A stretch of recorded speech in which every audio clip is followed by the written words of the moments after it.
تمام تعریفیں شہداء کے پروردگار کے لیے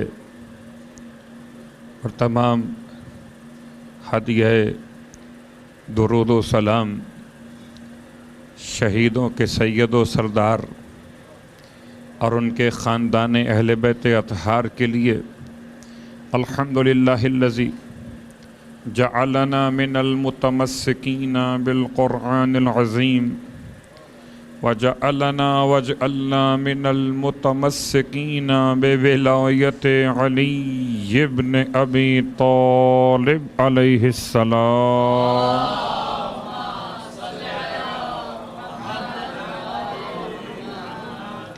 عظم اللہ اجورنا و اجورکم بمصابنا بجعفر ابن محمد الصادق علیہ السلام، وجعلنا وإياكم إن شاء الله من الطالبين بثأره مع ابنه الإمام المهدي من آل محمد عليهم السلام۔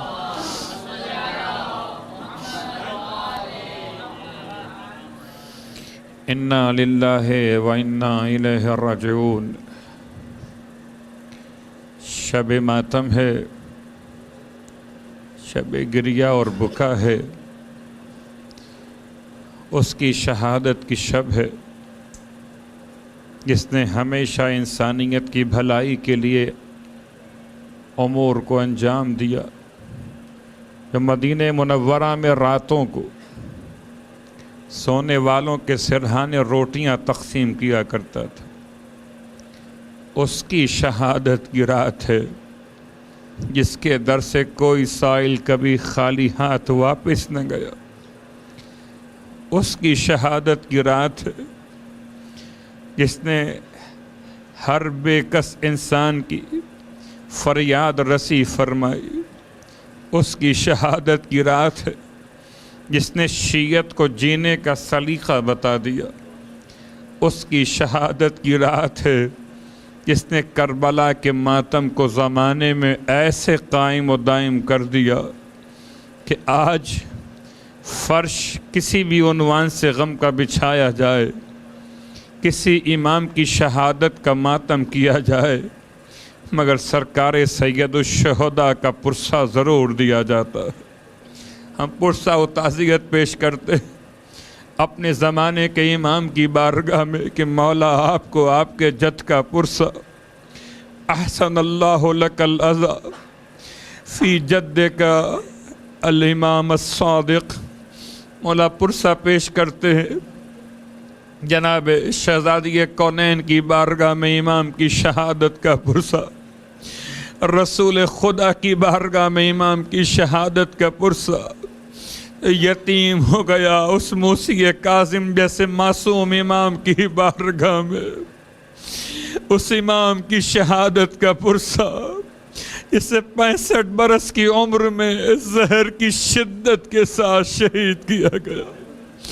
اور کتنے دن مزید زندگی گزارتے میرے مولا، 65 برس کی عمر ہو رہی تھی مگر ظالموں نے اس پر بھی اس طرح سے امام کو زہر دیا کہ آج تمام جہان کے تمام صاحبان ایمان اپنے امام کے ماتم کے لیے جمع ہوئے، پرسہ پیش کرتے ہیں جناب حمیدہ خاتون کی بارگاہ میں امام کی شہادت کا پرسہ۔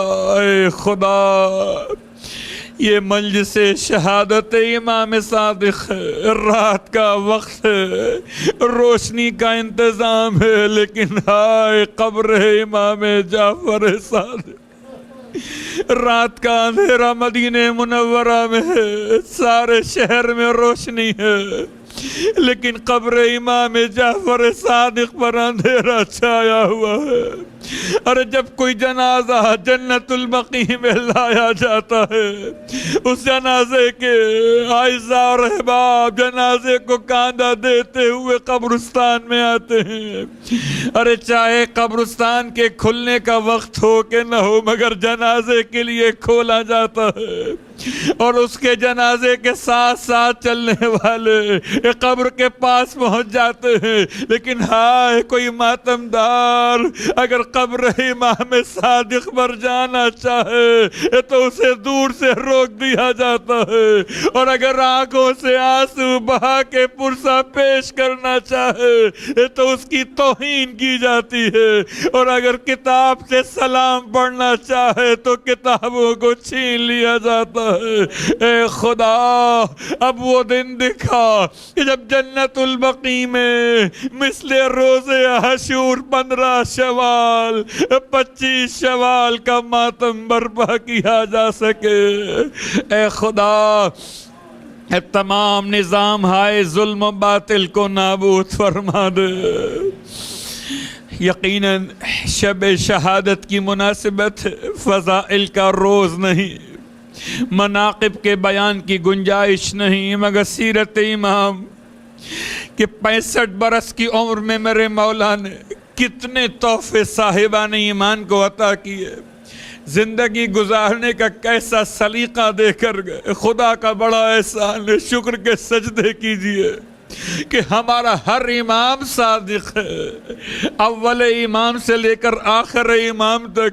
ہم کسی جھوٹے کے ماننے والے نہ کل کہے جاتے تھے اور نہ آج کہے جاتے ہیں، ہم ہمیشہ صاحبان تقوی صاحبان کردار کے ماننے والے کل بھی کہے جاتے تھے اور آج بھی کہے جاتے ہیں۔ اے خدا اس شرف کو وقت موت بھی باقی رکھنا، ہمیں ہمارے زمانے کے امام کی معرفت نصیب فرما دینا۔ اے خدا روز قیامت امام جعفر صادق علیہ السلام کی شفاعت نصیب فرما دینا۔ عزیزان گرامی قدر، کاش کہ مدینہ منورہ ہوتا، ہم اپنے مولا کے در پر حاضر ہوتے، یا وہ زمانہ ہوتا جبکہ مولا کی وصیتیں پوچھی جا رہی تھیں، یا مولا کی وصیت جناب حمیدہ خاتون کی زبان مقدس سے بیان کی جا رہی تھی۔ بی بی روتی جاتی تھی اور بیان کرتی جاتی تھی امام کی شہادت کے احوال کو۔ اے خدا اس وقت ہوتے، امام کے جنازے میں شریک ہوتے، سر و سینہ پیٹتے ہوئے جنت البقیع میں جاتے۔ آج اس دن تو نہیں تھے، مگر آج فرش عزا بچھائے بیٹھے ہیں، لیکن عجیب درد کی کیفیت ہے، جس کے نام سے پہچانے جاتے ہیں اس کی مجلس عزا ہے، اور تمام چاہنے والوں کی آبادی ہے۔ اے خدا اب تو غفلت کے پردے ہٹا دے، اب تو ہمیں ہمارے امام کی معرفت نصیب فرما دے۔ برحمتك يا أرحم الراحمين، وصلى الله على محمد وآله الطاهرين۔